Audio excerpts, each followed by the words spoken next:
But first, hundreds of Marines and thousands of National Guard troops now deployed out in Los Angeles. President Trump sending more troops to try and quell those anti-ICE protests, now entering the fifth day. The LAPD confirming dozens of arrests and more than 600 non-lethal rounds have been fired. We have live team coverage on the protests and their political fallout. Let's start things off with NewsNation's Mills Hayes, who is live for us in Los Angeles. Mills, you have been in the thick of it. It looks like the scene is still active this morning. Tell us where things stand at this hour. Hey, good morning to you, Markie. Well, it is still yesterday for a lot of people who are here because they haven't really left. You guys can see this police presence right here. This is Los Angeles Police Department, and we're in the jewelry district right now. I personally saw at least 4 different jewelry stores that were broken into. We were able to speak with one owner, some other owners telling us that they are frustrated with this. This has been very difficult. We actually talked to one of the California Highway Patrol officers who was out holding the line earlier about an hour ago, and he says that this is what happens when a lot of their resources are having to be taken away to go and deal with rioters or protesters, whatever you want to call them.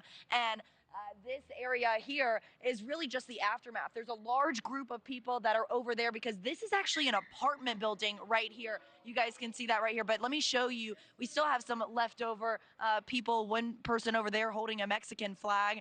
We have seen people throughout this morning that have been covered up. Of course, those people don't have any coverings on right now, but we did see multiple people wearing all black with their face covers. I saw some people go right next to a jewelry store and try and open it up while police were distracted. And we also saw one of those jewelry store owners come and see what had happened to their store. And one of the LAPD officers came up to them and said, unfortunately, guys, you're going to need to file an online report because they are having to deal with all of this that's happening right now. They actually did just have more enforcement come in, LAPD, so we are starting to see more of a police presence right now.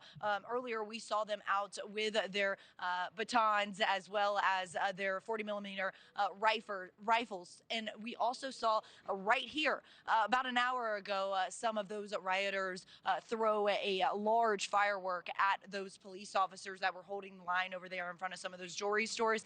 But we did speak with one of the owners. Take a listen.